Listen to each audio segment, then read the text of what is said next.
Hi, I'm Rick Sanders.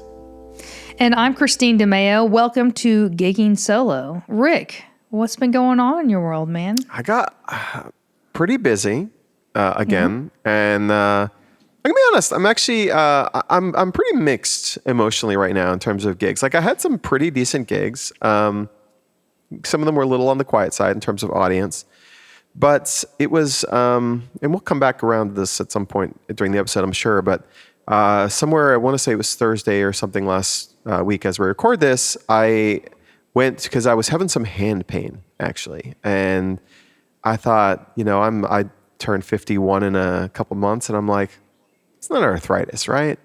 Too young for arthritis. No, it's probably arthritis. So I mean, bad news, good news. Honestly, it's good to know because now I'm like, okay, well now I know how to like handle it. Now I know that sometimes pain is like your body telling you you're stressed, and sometimes pain is pain. And I think this is one of those cases where there's clearly a structural thing. And so I started making some adjustments to my guitar playing actually, and I noticed that like it matters how I do specifically bar chords. And I do play.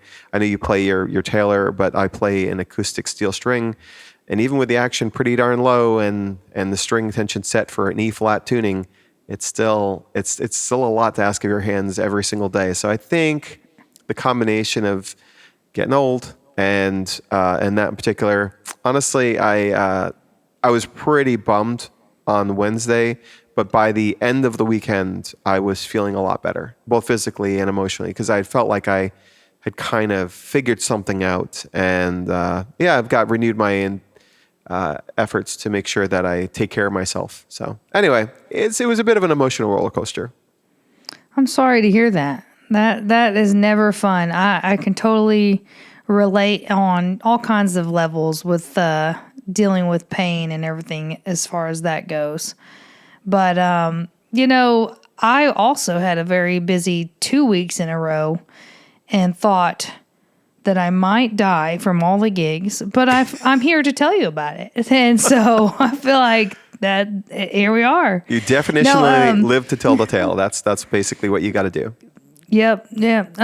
I actually got to play this one gig that I've been playing for a few years now. It's over at the Little Rock Zoo. It's called Wild Wines, and it's really neat. They basically have music all over the zoo, different areas. They had one band on, they call it the elephant stage because it's near the elephant area. Yep. And so one band was kicking it off over there. They have food from all kinds of different restaurants all over Little Rock, and they're all over the zoo. They're like spread out.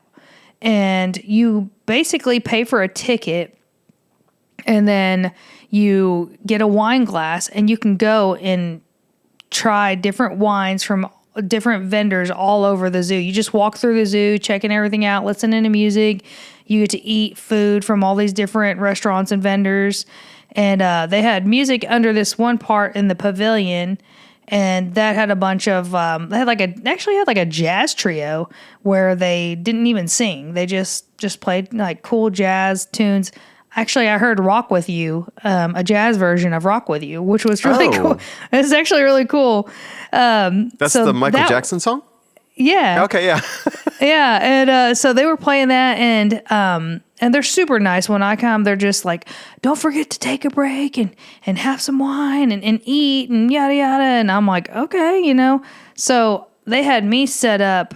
I think I was actually the last stop that night. They had me set up what they call it, the Africa Cafe. And I was outside of the Africa Cafe. So it was cool because I actually had a view of the pavilion where the jazz trio was.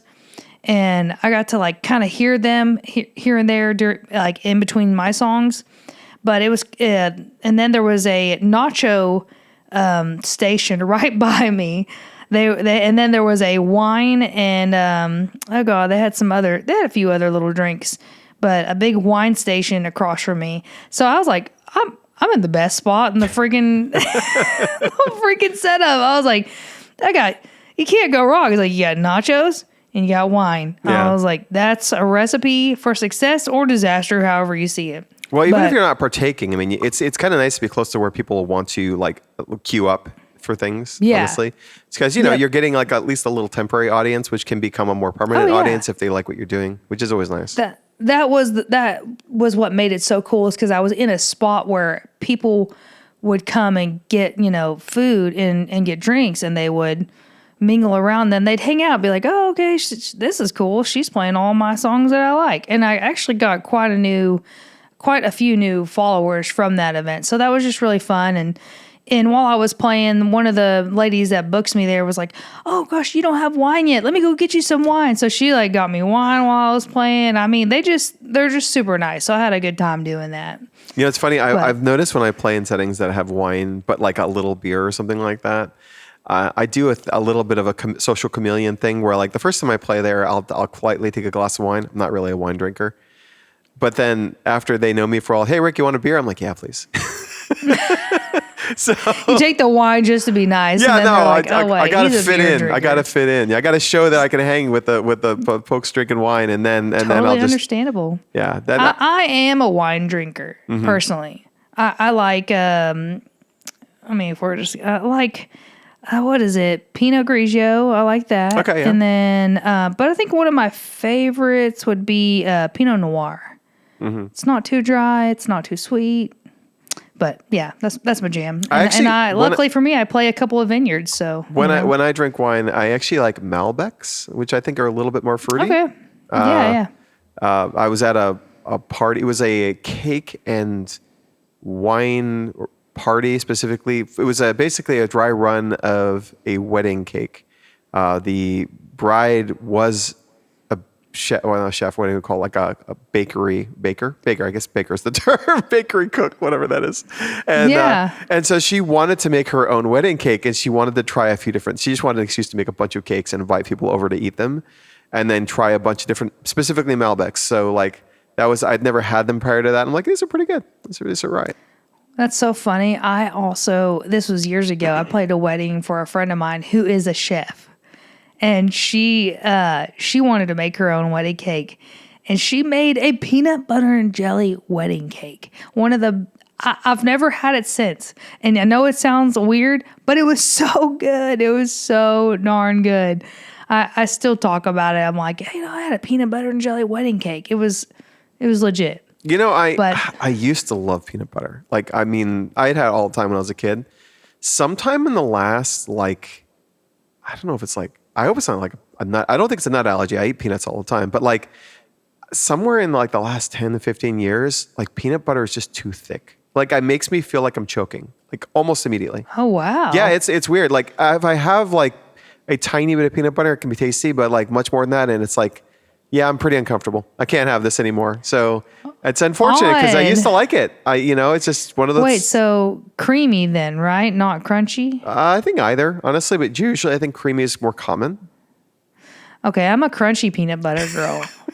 I'm just saying, like, creamy is probably the reason why you feel the way you feel. It might be. You just need to change it up. Maybe that's it. Well, it's also like peanut butter, like frosting or something like that. I don't know. Like, I've had peanut butter cookies. Those are fine. I don't know. It's just one of those things. I gotta know now. Hold on. This is not peanut butter, but Cheeto cheese puffs or crunchy Cheetos? The puffs. Usually the puffs. I don't do Cheetos. Okay, good. So I don't do Cheetos in general that much. I mean, like we're into a completely different world of podcasting now. I love my nearest grocery store, but one is at Trader Joe's, and so they have their, what do they call them? The like pirate puffs or something like that, and those are pretty all right. Nice. Yeah. I'm glad that you answered and said Cheeto Puffs, because I was going to judge you pretty harshly. I can tell. This is one of those make or break moments. But I just led with my gut. I'm like, okay, because that's basically what happens when I have that many cheese puffs. But you know what? Cheese puffs aside, that's not what we're talking about today. Rick, do you want to bring into topic of what we are supposed to be talking about? Yeah, and I maybe teased it a little too early, honestly, because I already kind of said to some extent. Yeah. But like, I'll say a little backstory about me. I've loved music. I've been playing music for probably 18 years now. And which is to say I started as an adult. But one of the things that was always an issue for me in particular, and it was something that was kind of a looming specter when I decided to try to do music full time, was hand pain, actually. And, all manner of I have had a history of different kinds of maladies, pain, backaches, shin splints, plantar fasciitis, you name it. I have had Oh, wow. the kitchen sink of what they call soft tissue injuries and maladies the entirety of my life. So the idea of using my body to make my living, honestly, at some basic level, sounded insane to me. But I decided to try anyway, and I'm much better off for it now, and a lot less afraid of breaking myself now. But obviously, Father Time or whatever comes for us all at some point, and now I've got a new thing that I'm getting old, and okay, so now I'm getting an old person issue. Like my eyes are not as good as they used to be. Now my joints are not as reliable as they once were. And one of the realities of doing what we do, I think this is probably true for anyone in any physical job, Yeah, but we're totally. talking about from the perspective of musicians, is just having to navigate pain. And, as someone who has played not an insubstantial number of the gigs that I've played in some kind of pain or other, whether it's hands, whether it's vocal strain, whether it's, my knee acting up because I had an ACL surgery when I was 20 years old. It's really been a part of the environment. And because I just had this diagnosis of probable arthritis, I'm like, I think it's time to talk about in gigging solo. A long time ago, it feels like a long time ago, when I started doing music full time, I actually did a small series of vlogs. The first one of which is very cringy because the audio quality is so bad. But basically I talked about I tried to challenge myself to learn how to be a full-time musician in real time. And what did I learn this week? That was that was the goal, really. It was less about building an audience, which is good because that would have been an abject failure, and more about getting, understanding what it was to be a full-time musician. And I want to say about half those episodes centered on pain in some way. So, it's 16 episodes into our podcast, and it's always kind of in the periphery, but right now it feels pretty prominent. I thought it would be good to talk about pain in the context of playing music. Yeah, absolutely. Because pain happens, like you said, in many different laborer jobs, and we are laborers, really. Mm-hmm. And I think I do want to preface this before we get started. To anybody that's listening to this podcast right now, we are not medical doctors. We are not telling you to disregard the guidance of your doctor. We're just maybe going to tell you some things that we do to manage our pain, or that we do to make adjustments so that you can better deal with the aging process, because that's what it is, right? I just want to put that out there. Super well said. Yeah, no, 100%. We want to be respectful of and be in our lane. We are not going to pivot this into some wellness podcast. Right. That is not what's happening here. I think there's a bunch of things we're going to talk about that are just how to navigate, the realities of that transition I had made recently, which was going from being a hobbyist to being a full-time musician, which is obviously you've been doing this a lot longer, Christine, is, you don't necessarily just kind of say, I'm a little achy today, I don't think I'm going to do the gig. That's not really It's not real real life for any length of time. So you need to figure out how to play through the pain, but do it in a way that does not exactly make things worse. Right. So yeah, I think that's kind of our angle is going to be for this conversation. Right. And you know what? Going from that, I'll just jump right into, I have been playing for many, many years, and I actually started off playing a full body acoustic guitar. And when I'm about to be 41 next week. Oh my God, I'm going to be 41 next week. Sorry. I just realized I didn't know when your birthday was. I'm like, oh my God, I'm the worst podcast co-host ever. No, you're good. I'm pretty sure it's next week. May the 8th, I believe, will be next week. It happens in next week, yes. Okay. Anyway, so I've been playing for a really long time, and I've played in bands, and I've played mainly though acoustic solo. And so I started off with a full body acoustic, and when I actually started playing gigs for my income was when I was 25. And I would say I played 25, 26. I didn't get my Taylor T5Z too long ago, but it's been probably at least 5 years, I think, since I've made the swap from a full body guitar to my T5Z Pro. And the reason why I had to do that is because I was playing 4 minimum nights a week for literally 3 to 4 hours at a time. And I started developing this pain in my shoulder and my neck. And it was, I went to the chiropractor and to the doctor, and he was like, what do you do for a living? And I told him, I said, I play music for a living, blah, blah. And he goes, acoustic guitar? And I said, yeah. And he goes, you're going to have to switch over to an electric. He goes, having your arm around this big body and this continued strumming motion. He goes, it's causing wear and tear all in here, to where you're inflamed. He goes, if you could get something that's easier for you to wrap your arm around, he goes, it's going to really prolong your life as a player. Mm-hmm. And so when he told me that was like scary at first. I just thought, oh no, like my whole vibe and show is on an acoustic guitar. And at that time, I think I had started seeing some of those Fender acoustic sonics, and no offense to anybody that plays them, I'm not a fan. I do not like them. I've tried a few. It's just not the vibe for me. So they're weird looking. They're weird looking. They are. I do. And they don't feel comfortable though. Well, you know what? It's funny because I always raise my hand because I also do. I play them, but I play it as a backup, honestly. And I do like it. So I literally got it for a similar reason. I was like, okay, this is easier to play than my full body acoustic. But I agree. Like there's a real compromise built into the pie and baked into the pie with that specific case. I agree with that. Well, so I was looking at those, and then I looked at the T5Zs, and I had a buddy that super nice guy. I'll give him a shout out. I don't even know if he listens to the podcast, but his name is John Jordan. He's an older musician, and I saw that he played a T5Z, and I thought, you know what, I want to try one of those. And he gave me his to borrow, and I thought, I realized immediately how much easier it is to play one of those versus how like it was to play my acoustic. I mean, night and day difference. Pressure as far as like pushing the strings down, way easier. Yep. Like I said, putting my arm around the body of the guitar, it's so much more comfortable, so much more natural. And so when I played his, that's when I made the decision to swap over to my T5Z. And I remember I bought mine off of reverb.com. It was a floor model. I got a good deal on it.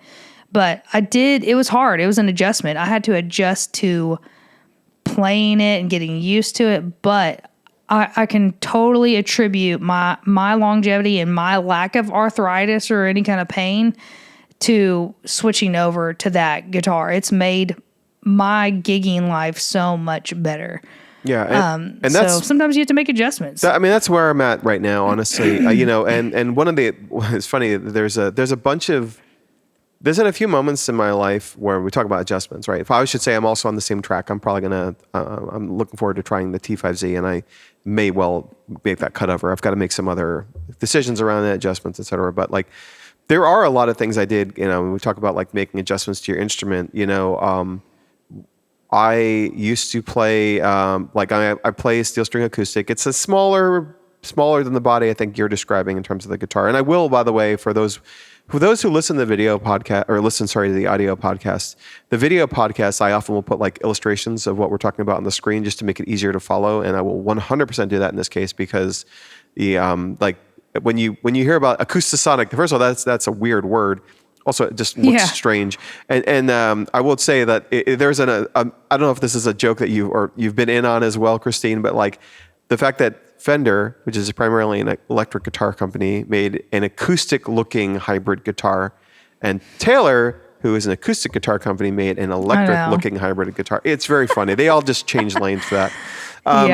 But like there are other things too. Guitar is obviously our instrument of expertise. It's our mutual, the one we know the best. But like, You can change the strings you use. You can change the gauge of the strings. You can change the tuning. I use E flat tuning because it's a little easier than playing an E because there's less tension on each string. You can change, if you've never heard of getting your guitar set up, getting the action set low, which is literally the distance from the strings to the fretboard. Yeah. You can really make a huge difference on that. But lately, in particular, this last bout with arthritis for me was around the way bar chords, which is when you see a guitarist put like one finger flat and then the other one's kind of curled next to it. I'm just going to say that aesthetically for anyone who's not a guitarist. For those who are, you'll know what that is. I was using the side of my finger, which is like kind of exposed. I'm trying to keep myself in frame. Kind of exposed, and there's not a lot of muscle on the side of your fingers, honestly. So if you've got arthritis, you're just literally like slamming the arthritis against a wood block over and over again. Yeah. Whereas if you flatten your finger so that the fleshy part of the finger is in contact, I've already noticed that makes a difference. But it's nothing like the difference. All the things I said pale in comparison to the way it is to play a well set up electric guitar, which is, as I understand it, what the T5Z feels like, because the strings are so much smaller. The neck tension is so much less. If you make the shape on your hand right and you put it on the strings, sound just happens. It doesn't require a lot of force. Yeah. And that's a big difference when you're doing it every single day. Not to mention, for sure. Not to mention, I'm finally going to be able to have a proper go at that Birds of a Feather cover you do so well. I want to try to do that little tapping bit. Heck yeah. I'm looking forward to seeing your take on it. Yeah. That'll be good. Even when I switched over to my T5Z, I used to play 11 gauge exclusively on all of my guitars. I mean, as we age, I was like, man, my fingers are just getting tore up from 5. Sometimes I was doing 5 or 7 gigs a week. Yep. And I was like, I gotta go down. So I'm playing like a 10 gauge now, and it does make a difference. And like I said, playing that guitar that's not got a huge body on it, the T5Z makes a huge difference in playing. I just can't say enough good stuff about it. And I know that they're expensive, but this is something actually that I wanted to bring up. As musicians, we can sometimes get tunnel vision and only think about right now, but really we have to think about things in a longevity stance. Like, what's going to be the best decision for my career in the long run? And yeah, as laborers, a lot of our decisions are based off of what's going to make me feel the best physically. How am I going to keep doing what I love doing for years to come? And that's from thinking of making these adjustments, making instrument changes, or doing just standing differently. Mm-hmm. So I mean, it's just something we all have to do. I mean, this is definitely, that's a really good thing to call out. Like we're talking about, in some cases, gear changes or additional pieces of kit that are going to help your comfort. And so obviously we're not blind to the fact that there is a financial cost to some of these things. Another similar thing, I was playing, I had a guitar strap, just like a cheap old, whatever, $10 guitar strap that I was using, but it was kind of narrow. And if you're using a heavy guitar, all of the weight of that guitar is just sitting on that one little strip. I was having shoulder problems with that. And so I'm like, you know what? I'm going to invest in, there's like a $50 guitar strap or something like that was wide, that distributed the weight better. These are just some of the little things that they don't seem, it's like one level away from investing in good cables or something like that, right? It's not sexy necessarily, although the T5Z is pretty instrument. But in general though, a lot of what we're going to be talking about is maybe you need to get your guitar set up. Maybe you need to consider changing the way you approach the instrument. Some of it is maybe it's lessons. Maybe you're like, hey, I want to talk to a teacher and figure out how to navigate this. I mean, vocal lessons are invaluable if you're dealing with vocal strain, for instance. Yep. And you have a good teacher. So there's definitely going to be some part of this that's you're investing in yourself in a real financial sense as well. Yeah. And I have an analog actually. So this is one of those things where there is a little bit of an overlap with my old career. I used to have carpal tunnel issues with my hands as well. I've again had every soft tissue issue there is. I never needed surgery, but one of the things I ended up doing was because I was a programmer by trade. I think I've said this on the podcast before. So I was typing for a living.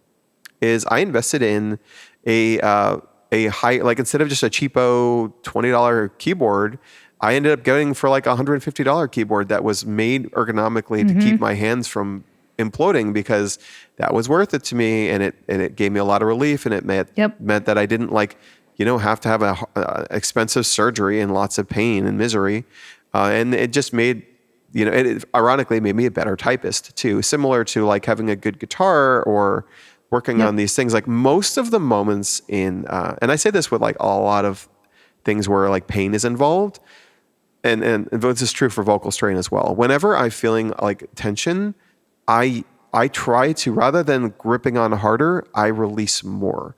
And so like I think one of the biggest differences in my playing, for instance, playing and singing in the last 2 years, is I feel like even given the acoustic guitar requires a certain amount of strength, I have made a study of using as little force as possible. And like compared to what I used to do when I learned the guitar, or even like a couple years ago, or even a year ago, like I used to have, actually my calluses took a beating because I was just gripping the strings too hard. And now it's like I don't have that problem anymore. So like, there's biomechanical ways, there's gear ways, there's lots of ways to do it. But yeah, definitely look at your primary instrument or instruments if you're, say, a singer and a pianist or singer and a guitarist, and figure out how to make that more comfortable for you and help your longevity. Yeah, and and that just brings us to another point. Really, it's not just instrument changes that you can do. There's also some really good stage adjustments that you can make in order to, once again, just give you that more pain-free work environment. I'll just say it right now. I used to use a dishwasher mat, those mats that you buy when you're standing to wash dishes.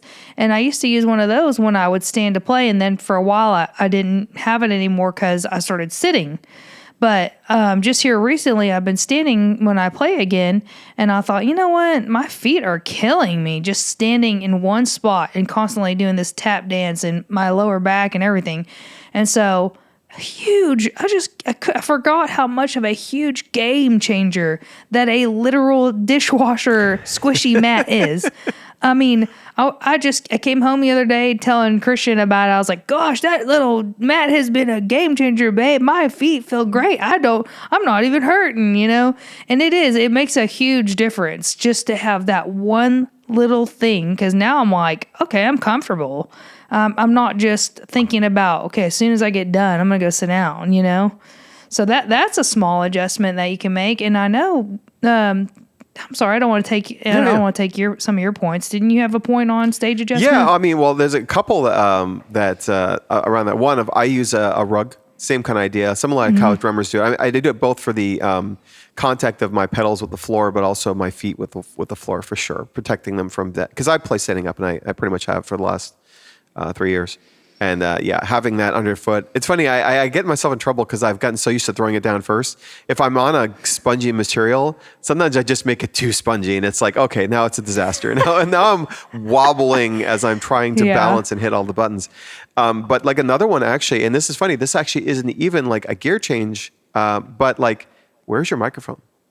Where is it height wise? Yes. Like, but like another thing, like I had someone reach out to me on, through my website who was interested in my review he wanted me to review his performance, and which I thought was kind of cool. And I'm like, okay, fine. He was a student who's like trying to learn how to do performance, and he, I'm trying to figure out how to like give him meaningful advice, and I've like never seen the kid before or whatever. And it's like a 10-minute performance. And I'm like, instantaneously, I'm like, your microphone's too low.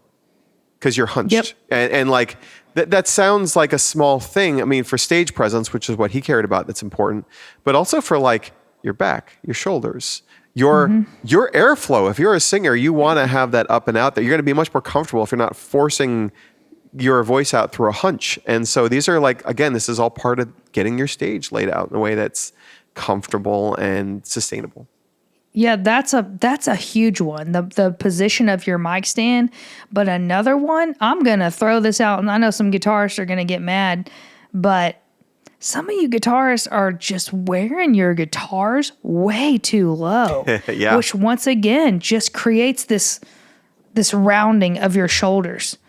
And I cannot tell you, Rick, how many of my peers I see that literally have a hunchback from wearing their guitars too low and literally having to round their shoulders to reach. That's why, people have made comments on where I wear my guitar, but it's comfortable. I'm not hunching. It's in a good, I'm doing this for my longevity, and if you don't like it, kick rocks. So I mean that is a huge game changer as far as if you make just that small adjustment, you'll get a lot of relief, and you can hopefully not get that whole hunchback thing that I see a lot of guitar players get. 100%. I don't know if you get this too. I get like almost like a sympathetic like wince for like anytime I see a musician. And I've seen this on big stages. I don't even know his name, but the guy who was the lead guitarist in the Gin Blossoms, when I saw them, his guitar was so low it made my wrist hurt sympathetically just watching him play. Yep. I mean, he's been doing it forever. I assume he's figured out how to make it work, but for me, I'm like, nah. Yeah, no, not my wrist literally hurt just looking at people that play their guitar so low. And then when I see that, I'm also like, what's their back look like? And then I can't help but notice that I see a hunch. Yep. And I'm like, that's just because they're wearing their guitar too low, 100%. 100%. But let's see. You know what? This next point, dealing with loud spaces. Yeah. And as somebody who unfortunately suffers with tinnitus, I cannot tell you how important it is to take care of your ears. Literally, these are the things that you make your money off of. And I grew up pretty much playing music, loud music. And, I would say probably for the past 15 years, though, I have really tried so hard to protect my ears at all cost. I've got custom molded earplugs. And when I get done, I play a lot. I don't know about you, Rick, but I play a lot of like cavernous places, like pubs and things like that. And it's loud in there, period, in general. Mm-hmm. And that's when I switched, years ago, I switched over to using in-ear monitors. And that's a big reason of why I switched over, because I was like, it's just too dang loud, and I don't want to damage my hearing any more than I already have. So using in-ears has been a huge way to keep me playing music for many more years to come. And then also, even when I'm done in some of those spaces, I will pop in my in-ear monitor or my in-ear earplugs they have like these, like a filtered dB pass, basically, and they bring the overall volume of the place that I'm in down without taking away my ability to like hear and have some clarity. Yeah. And it's so nice. No, I completely agree. This is actually interesting because I actually don't play a lot of those places, but when I do play them, they can creep up on me. Like if I'm playing in a place where I do need to like crank up my PA or something like that. And, usually my stage presence is quite small, so I'm quite close to it. I want to make sure my microphone's out of range for feedback reasons, of course. But like one thing I've learned just recently, and I just kind of reminded myself, because again, I'm playing in a place on the coast that's like outdoors, so I need to crank it up pretty loud because there's no natural reverb at all. I use an in-ear monitor as well, but I typically only like to use one. I don't know if that's true for you as well. I would say for about 80% to 90% of my gig, I'm playing with both in. Oh, interesting. But there are certain gigs where I know there's going to be a ton of people that'll just come up trying to talk to me, and I will pop one out. But for the most part, unfortunately, because I have tinnitus as much as I do, I really just try to keep myself isolated, Interesting. Yeah. So because I have one in for the same reason you said you sometimes have one in. Basically, what I do is if I'm in a low noise environment, which is most of my gigs, so I'm usually in low noise environments, and I have one in, and it's usually like my PA is on my right and the in-ear is on the right, so it's protecting the right ear a little bit in a sense. But if I'm in a loud environment, then I actually use an earplug in the other ear. So it's like muting. So Nice. I've got ear protection in both ears, but I can still hear someone talking to me. That's my hedge, Yeah. basically. So No, I used to do that. That's funny that you say that. I used Yeah. to do the same thing, but now that my looping is a little more intricate, I need to hear what's going on with both. So like I said, for most of my gig, I'm keeping both in. yeah, And that is just something that, like I said, I know I see so many. I don't know about you, but I see so many musicians that aren't on in ears, and I'm just like, oh my god, you play so loud, your hearing's gonna be gone by the time you're my age. Like you're some of them are my age, and they cannot hear for crap. I'm yeah. sorry. No, I know a few like that. I mean, I was running sound for a friend's band, and like it was really hard to talk to the musicians because they've pretty much all deafened themselves. I mean, they're all a little older Yep. than me too, but like, when I think especially drums is the hardest. Honestly, I get like, I can't deal with just in any setting, not just as a musician, but as an audience member, like really loud live drums. I just don't like it. Like if I'm on a stage, Me a shared either. stage, and like a band's coming behind me, and they're like, they're getting ready to warm up the drums. I'll pop an hearing protection in, even for that while I'm like getting off the stage, because I don't want to like Me too. get my bell rung basically by that. Yeah. No, I do that. I do that too. I anytime I go, honestly, you're gonna think I'm real old, but when I go to the movie theaters, I wear my custom in-ear earplugs because they just got the freaking movie so dang loud. Even Christian, who doesn't have like a hearing issue, like a tinnitus like I do, she's like, this is so loud. And so I have those little foam earplugs in my car. Yep. And I just keep them in there for when we go anywhere. Like I said, but mainly, like I said, places like the movies, we put them in there. She'll put hers in, and I'll have mine. And then even obviously when I go out, if I have a rare weekend off and I can go see someone play, I don't care if it's an acoustic player. I'm usually 100%, not usually, I am wearing earplugs because I'll just say it, a majority of people play too loud.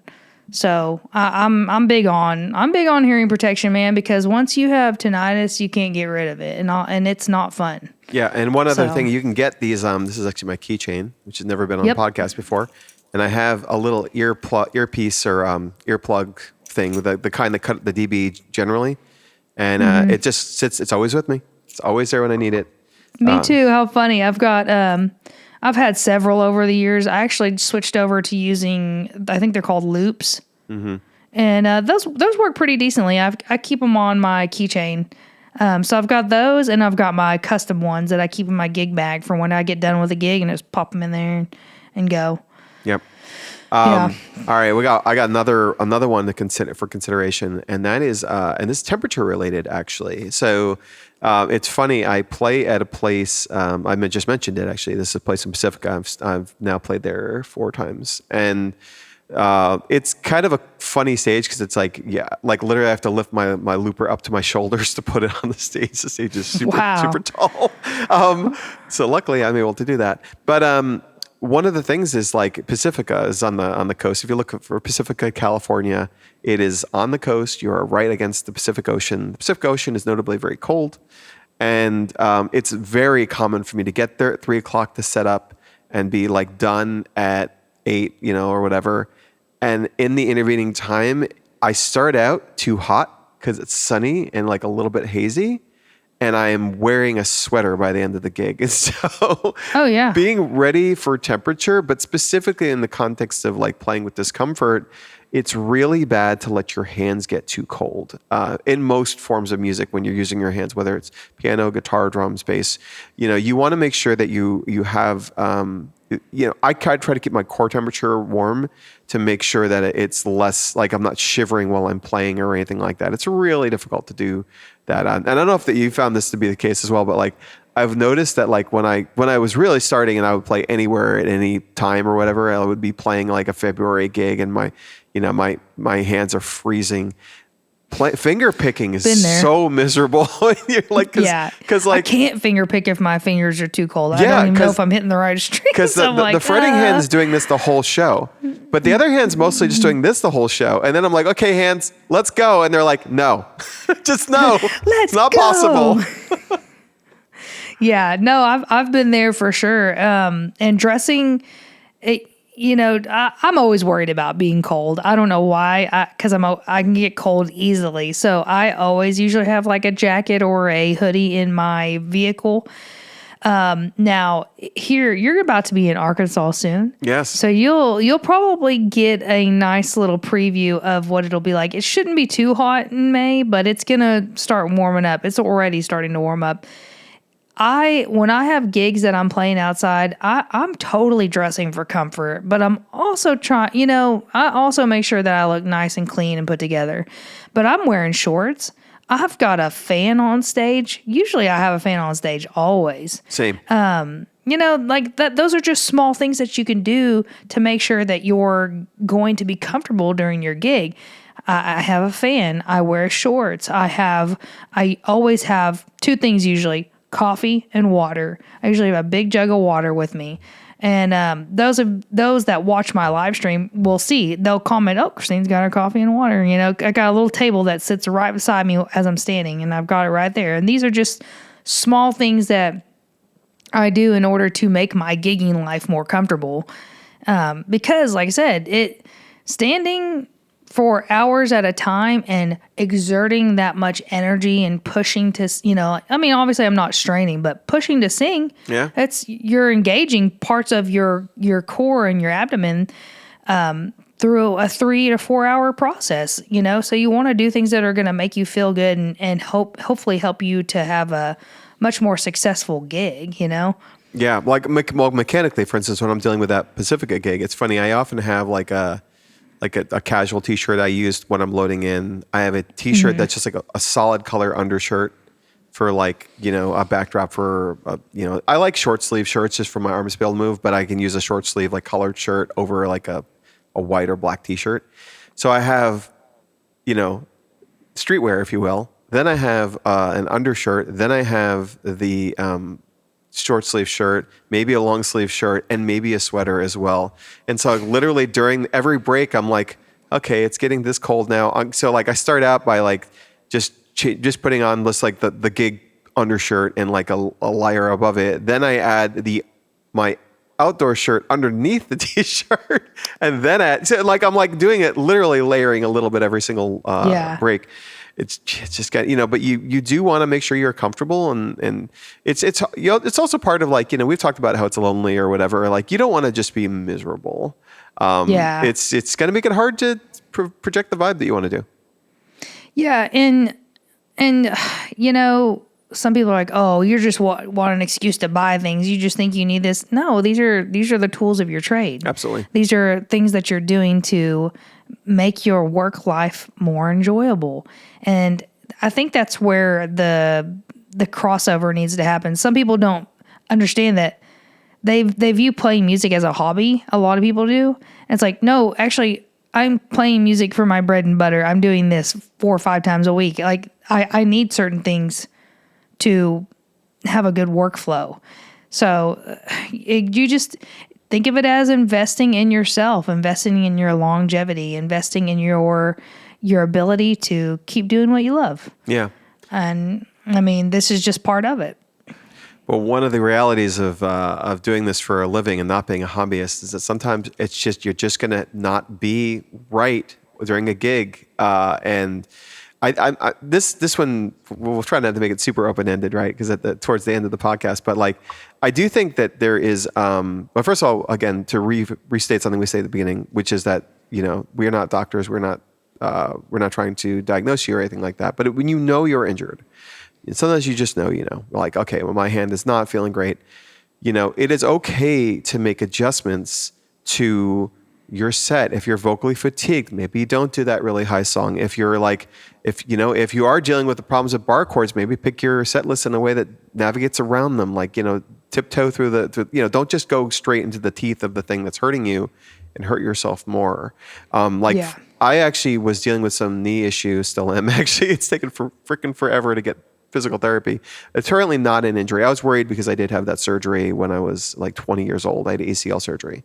And I thought, oh, what if I just went through the thought process of like, what if I have to have a surgery again? Like, what if I can't like, stand on one foot and do a bunch of looping? What do I do? And I'm like, well, for most of my gigs, I can probably just do an acoustic set. I can probably just it means bringing less gear. It means everything's lighter and easier to manage. It means I can sit down and play, whatever it may be, right? Start thinking about, maybe it's not your ideal version of your show. Maybe it's not like the complete version of your show, but it's like functional. Yeah. I will tell you right now, I've had to make adjustments to my gigs sometimes due to an injury or pain. I have my left ankle that when I used to play basketball and things like that, I tore all the ligaments in my left ankle, and oh my God, painful. But it never used to bother me until I turned 35. And then all of a sudden now it'll just flare up and bother me all of a sudden. I'm like, what's going on here? And at the end of the day, you have to work around your problems. And this is just what happens. And so there are days where it's inflamed and it doesn't feel great. And I'm like, you know what? I'm just going to sit down and play this gig. I can still do everything I need to do. I've got to sit down because I've said this many a times. We're not saving lives here. And I've heard that from someone else somewhere. And we're not. Do what you got to do. You only have one body. Yeah. Take care of it. You only get one shot to take care of your body. Truly. I wish somebody would have told me this when I was younger, because I think I would have probably been kinder to myself when I was younger. Because the things you do when you're younger will sometimes affect you in your older age. And if you, like I said, if you got to sit down, you got to sit down. It's not going to be a total show killer. You can still bring energy sitting down. I've had crowds screaming, dancing, jiving, just going crazy wild while I was sitting down. Yeah.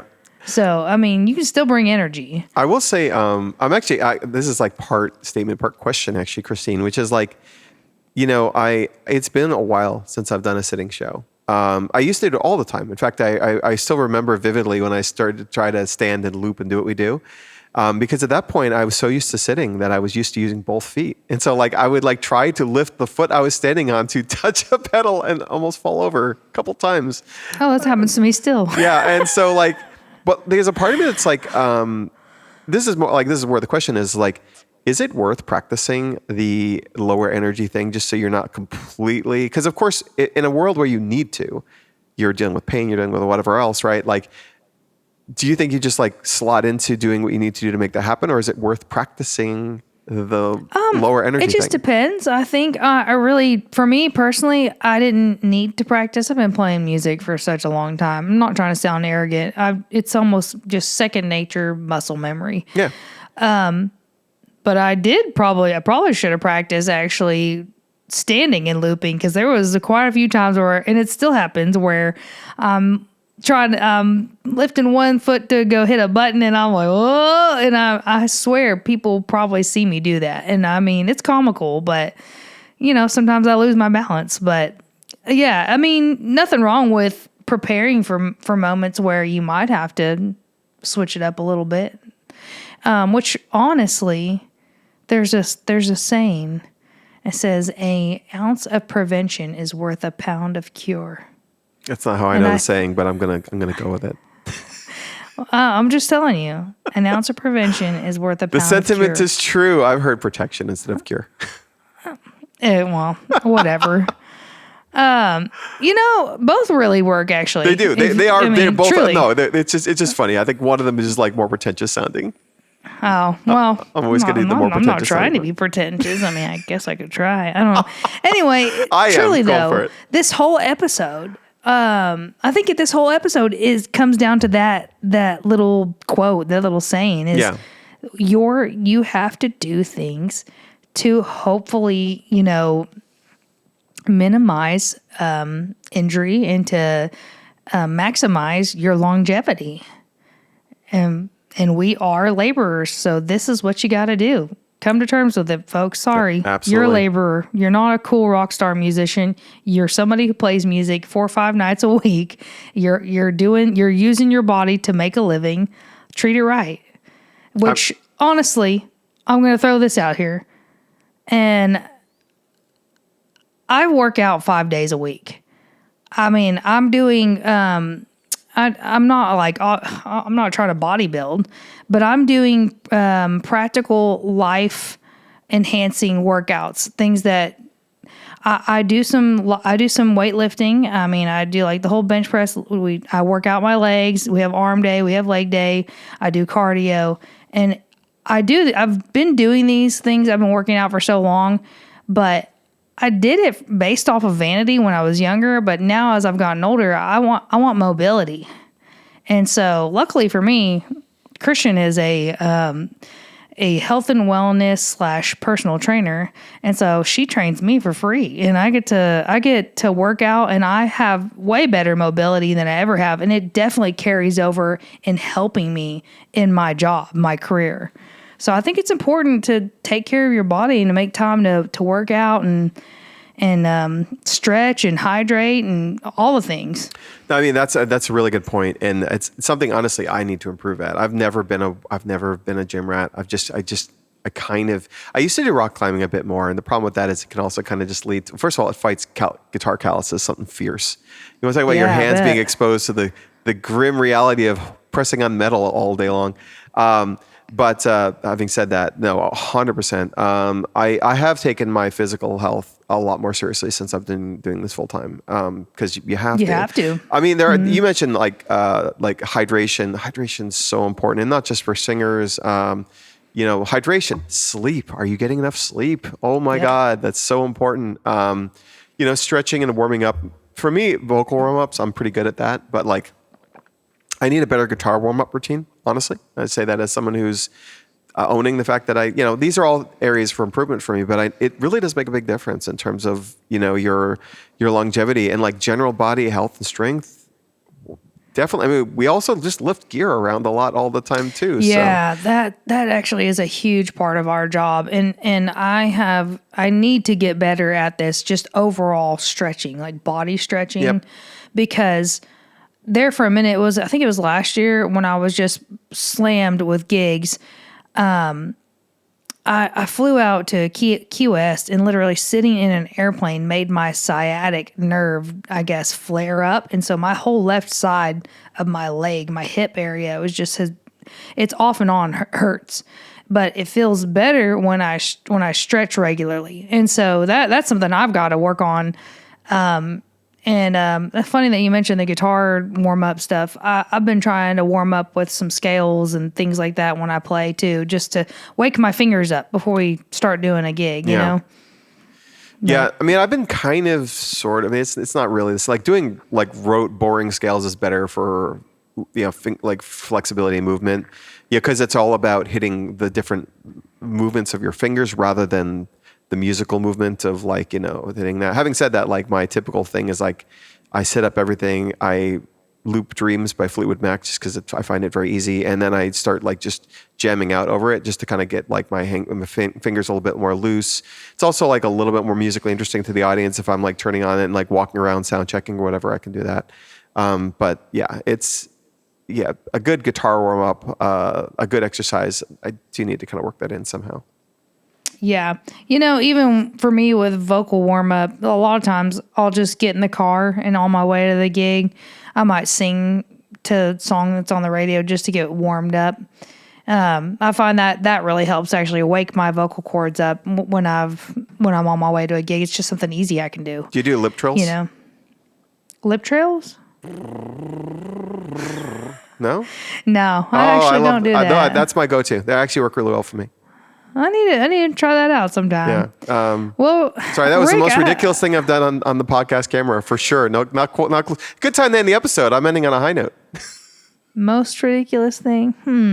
Well, I mean, that's debatable. I know there's some stiff competition. I get it. I know what you're saying. Yeah.